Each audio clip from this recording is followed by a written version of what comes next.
आपका स्वागत है। मैं हूं प्रभात उपाध्याय। इस वक्त मैं जिस जगह बैठा हूं, हाल के दिनों में उस जगह की काफ़ी चर्चा रही। आपने पढ़ा, पिछले दिनों प्रधानमंत्री नरेंद्र मोदी भी यहाँ आए थे। जी हाँ, इस वक्त मैं बैठा हूं गीता प्रेस गोरखपुर में, और हाल ही में गीता प्रेस गोरखपुर को गांधी शांति पुरस्कार देने की घोषणा हुई थी। हालांकि गीता प्रेस ने वो पुरस्कार की राशि लेने से इनकार कर दिया। और गीता प्रेस इस साल अपनी स्थापना के 100 साल मना रहा है। इन 100 सालों का सफर कैसा रहा, किस तरीके से कारवां बढ़ता गया, क्या बदलाव आए, गीता प्रेस को लेकर तमाम बातें कही जाती हैं। एक वर्ग आलोचना भी करता है, उसको लेकर जो है क्या पक्ष है।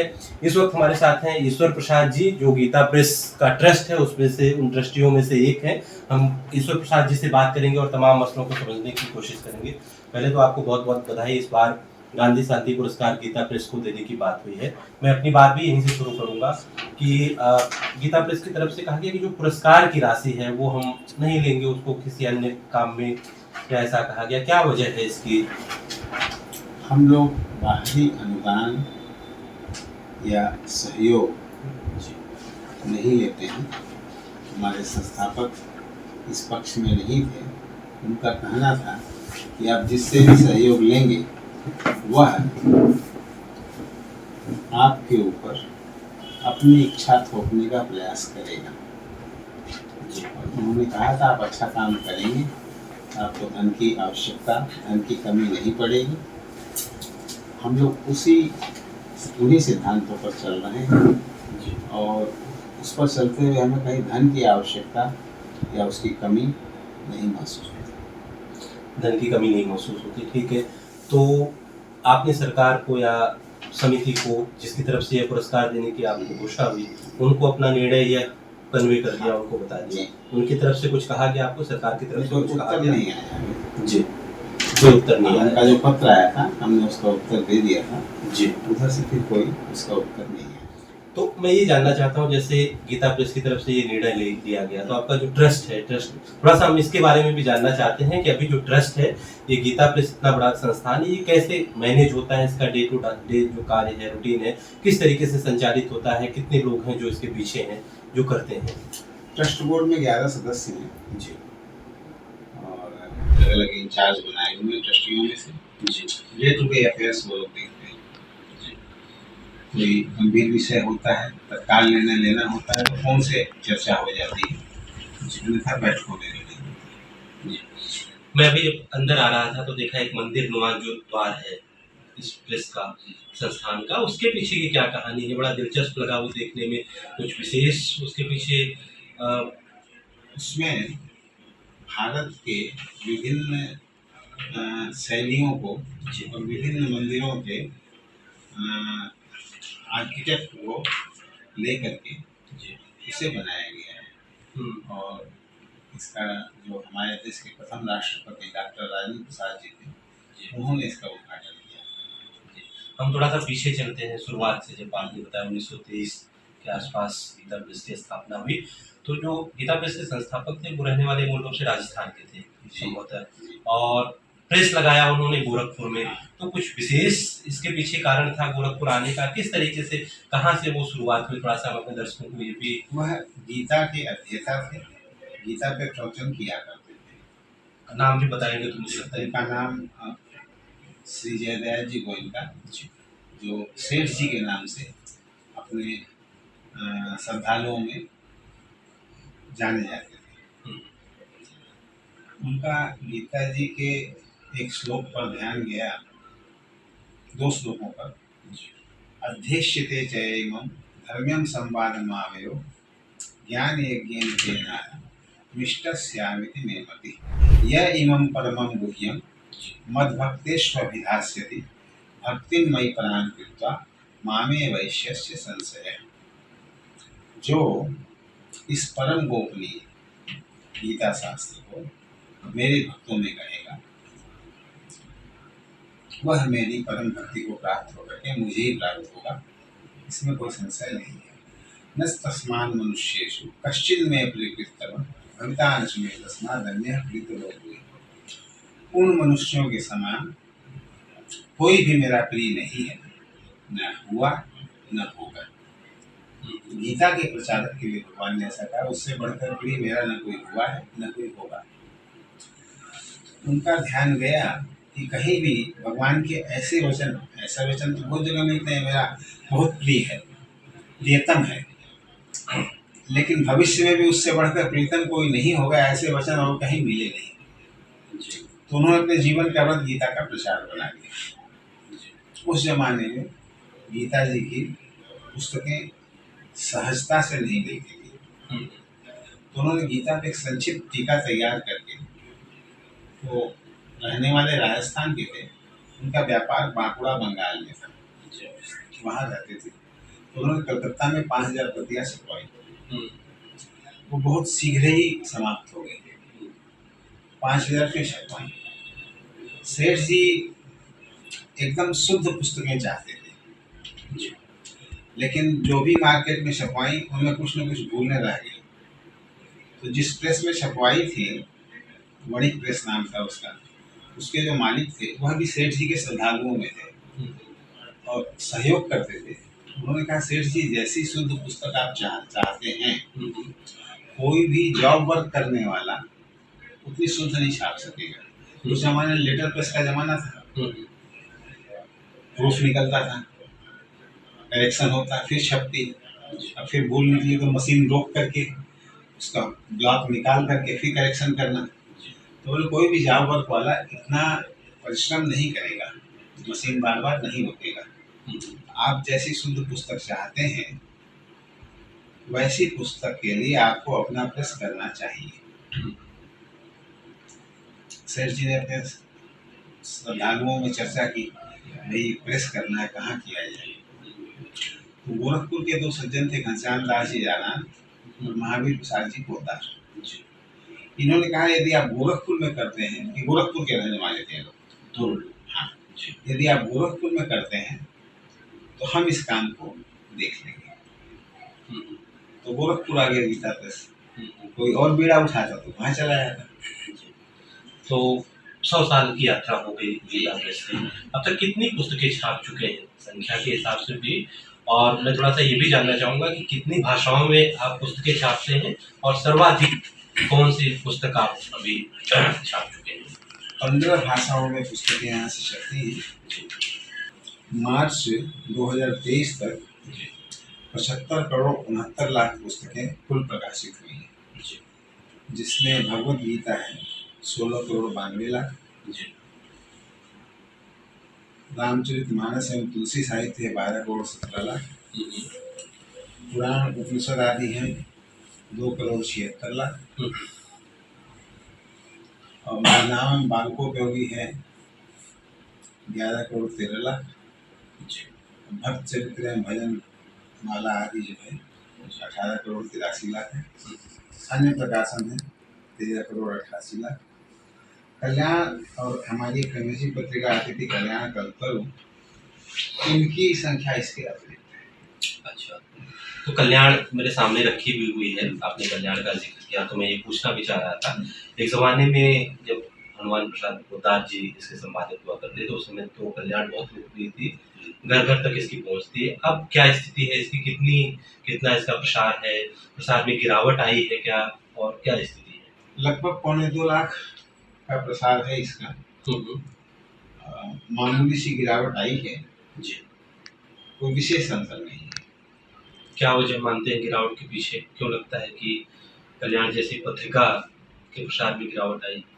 इसमें यही कहा जा सकता है कि लोगों की अब जो है डिजिटल मीडिया में रुचि ज़्यादा हो गई है, लेकिन ये भी इसलिए नहीं कह सकते हमारे पुस्तकों की मांग निरंतर बढ़ती जा रही।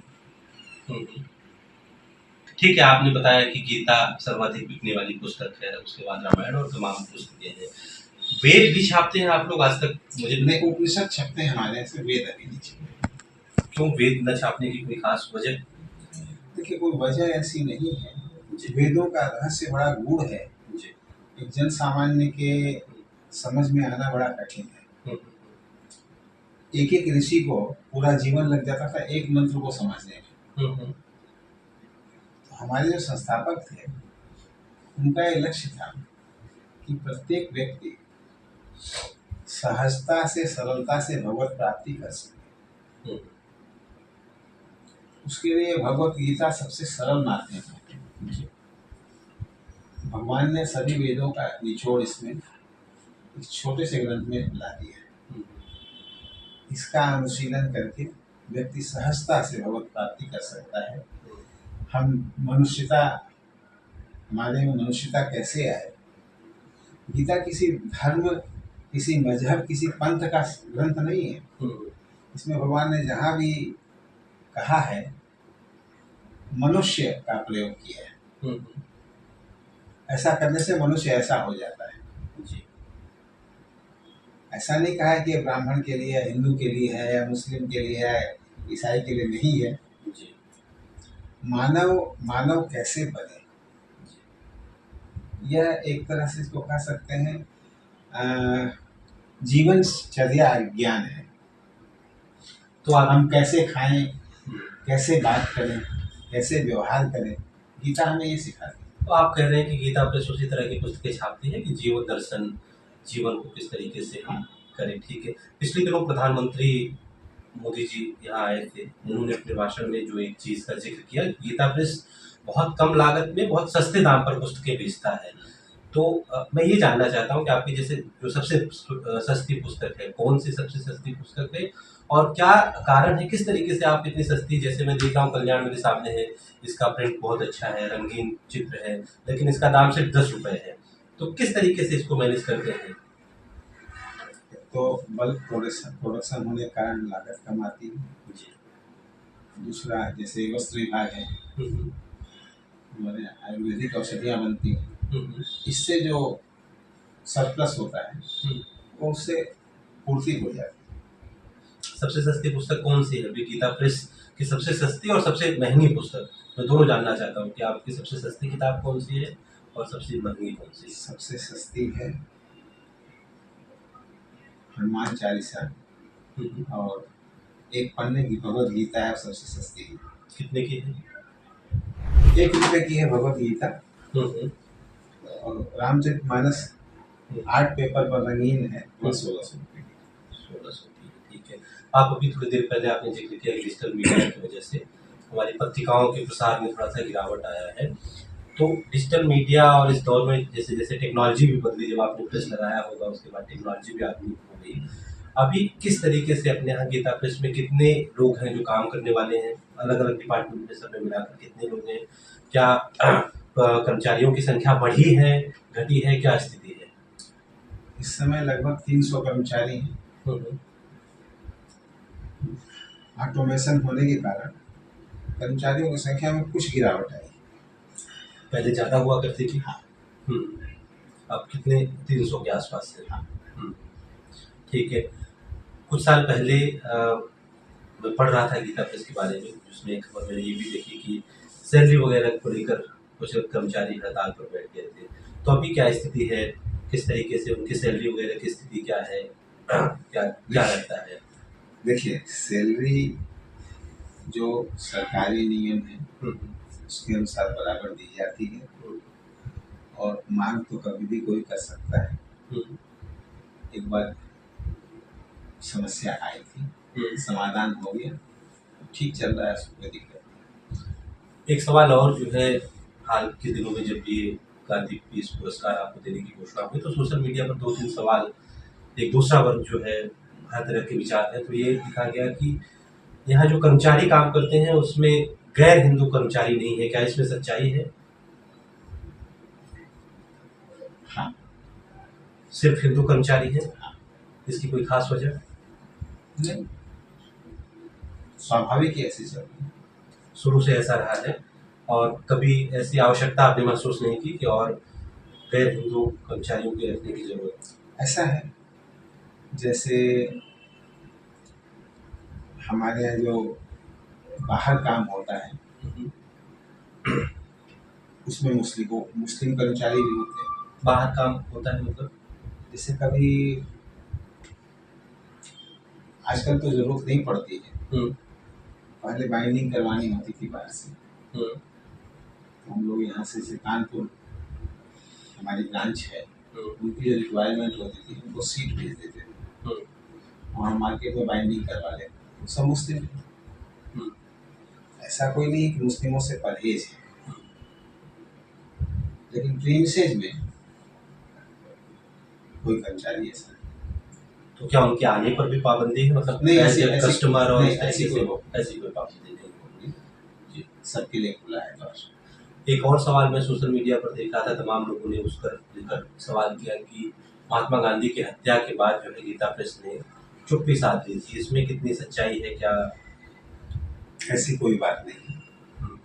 महात्मा जी के की हत्या के बाद जो है गीता प्रेस ने लीग कल्याण में प्रकाशित किया था, और उनके तमाम आर्टिकल भी गीता प्रेस में आते थे, महात्मा गांधी के? हाँ हाँ, ये देखिए इतने उनके आर्टिकल आए थे।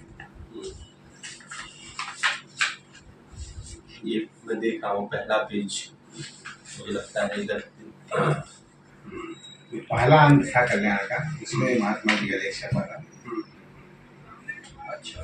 और मैं पढ़ रहा था पोद्दार जी को कभी भारत रत्न देने का ऐलान किया गया था, या उनको पेश ऐसा था, उन्होंने इनकार कर दिया था, इसमें सच्चाई है? जी। क्यों इनकार कर दिया था, कोई खास वजह? उनका एक कहना था ये जितनी भी उपाधियां हैं ये व्याधियां हैं, इसलिए उपाधियों से दूर रहो।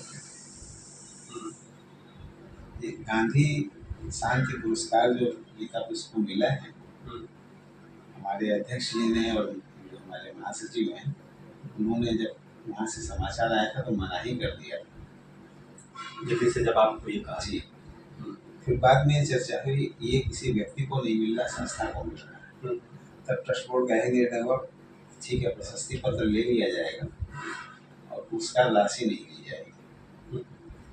तो वो चूंकि व्यक्तिगत भारत रत्न मिल रहा था, भाई जी ने इसलिए उसके लिए मना कर दिया। अच्छा, उस वक्त मना कर दिया।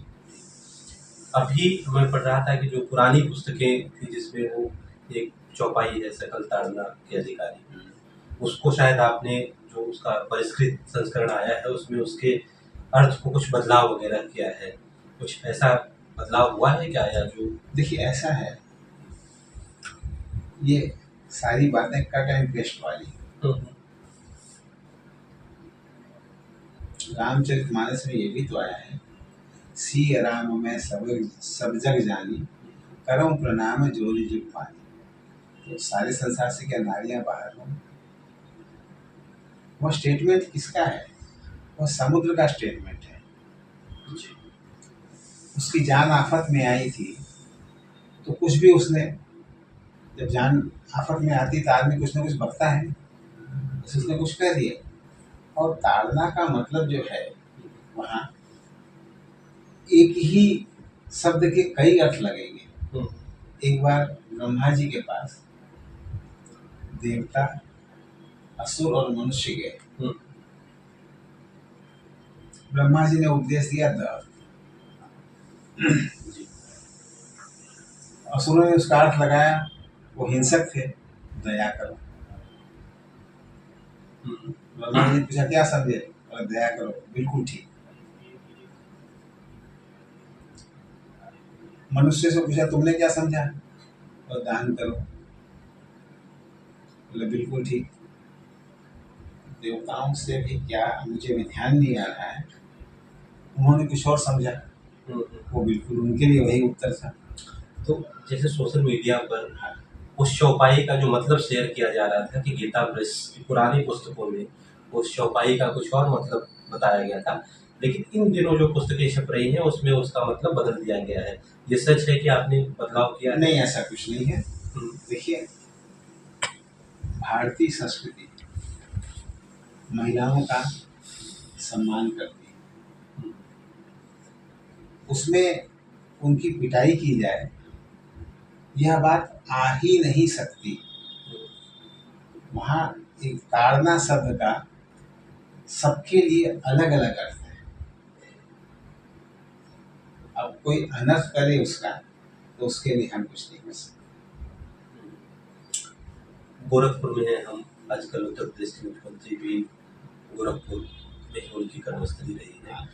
तो क्या योगी जी यहाँ जब रहते थे तो उनका आना जाना बराबर रहता था? किस तरीके के संबंध हैं और क्या सहयोग मिलता रहा है?